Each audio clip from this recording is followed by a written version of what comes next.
Property Podcast. I'm Simon, and I've been investing in property for over 20 years. And if you're an active landlord or planning your next property investment, this podcast is for you. First of all, welcome to 2025. And for this relatively short episode starting the new year, I want to help you make the best start to January 2025. And I'm going to run through 8 steps for property management success now and throughout 2025. Number 1, finish your 2023 to 2024 tax return. I know it's not much fun. Nobody likes filling in tax returns, but I suspect everyone listening to this podcast does have to, whether that's because you own property in personal names, or whether it's because you receive dividends from a limited company that has property, or any other of many possible reasons why you would have to, but I suspect most of you do. So if you haven't done it already, don't put it off anymore. Don't leave it to the end of January and have to do it in a rush. Spend some time getting it all sorted out early in the year so you can put it aside and be pleased that you don't have to think about it again. Number 2, pay your tax as well. Now, I'm not suggesting that you should actually send money to HMRC any earlier than you need to. However, you can schedule the payment, whether you pay by bank transfer or whether you use HMRC's direct debit option, perhaps. Either of those, you can schedule when you want the payment to go. So set it up, again, so you don't have to think about it. It's automatic, it's going to happen, and it's dealt with. Number 3, don't stop there though. While you're doing finances, do the rest of 2024 as well. So don't stop at the beginning of April 2024 when the last tax year ended. Instead, bring your records completely up to date to the end of 2024. This means you're then set up and ready for step number 4, which is put a few minutes in your calendar each and every month to keep your finances current.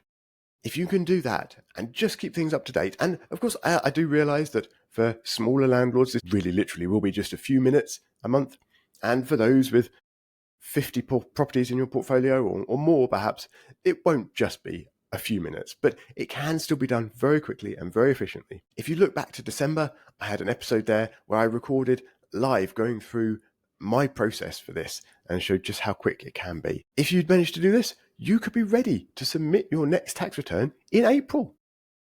And just imagine not having that hanging over you for those extra months for the end of the year, and in January next year, it could be done, dealt with, sorted, nothing more to worry about. Number 5. Now we're moving past tax into other things that are required in property management. And for this one, it's find everything with an expiry date. Now this might be a gas safety certificate or electrical safety certificate or an EPC, but it could also be financial things like a fixed rate mortgage or insurance. I think that falls into finance. It could be compliance alone for licensing, if you've got an HMO, or maybe you need a selective license for non-HMO property. Again, thinking about HMOs, there are other things like PAT testing and fire safety reports that have to be done on a regular basis. So collect together everything, make sure you've got all of those dates collected together and hold on to them for a couple of steps. Number 6, find the dates for potential rent increases.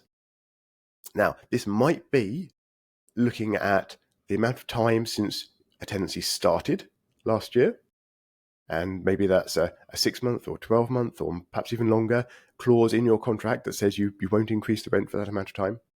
Or it could be looking for the last date that you did increase a rent. So if you've got a tenancy that says you can increase rents up to every 12 months, but then you started that tenancy and you didn't increase it for 2 years, then you did increase it, then you have to wait another 12 months from that date. And it might not line up, of course, with the original tenancy start date. But find those rent increase dates. And then we feed all those rent dates and all the expiry dates into step number 7, which is put all of them into a system. Now, of course, I would recommend using PATMA. It's an excellent system for this. But if you don't want to use PATMA, use a calendar, use a diary, have something that keeps it all together, all in one place, so you only have one place to look. And when you're choosing that one place, make sure that Step number 8, you have reminders enabled. Now, ideally with Patma, you get reminders either in calendar, where there's an integration there, or through email, or through SMS, or through just logging into the site and looking at the alerts it shows you. But if you're using an online calendar, then it could be that you make sure you set time aside to look at that every week and look ahead for a month or two. If you are using some online calendars, you can set up alerts, be that email or notification on your phone for certain appointments and reminders that you've got set in there. If you're using a paper diary, again, make sure that you've got it in a habit that you will look at that and look forward in it at regular intervals, at least weekly, I would say. But I would definitely try to steer you away from paper diary onto the technology, if at all possible. And of course, I do recommend using Patma to streamline this whole process and keep this all working really, really efficiently.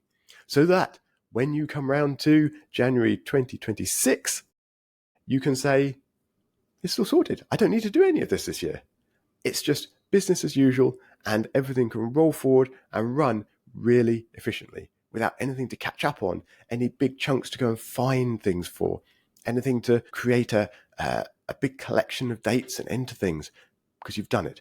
You've set yourself up in January 2025 for success in your property management processes. And they will last you going forwards all the way through the year and into the future past that. I hope you've enjoyed this slightly shorter episode to get started in 2025. And if you have, I would really appreciate it if you could pass this episode on to a couple of other people and tell them about the Business of Property podcast. And I look forward to speaking to you again next time.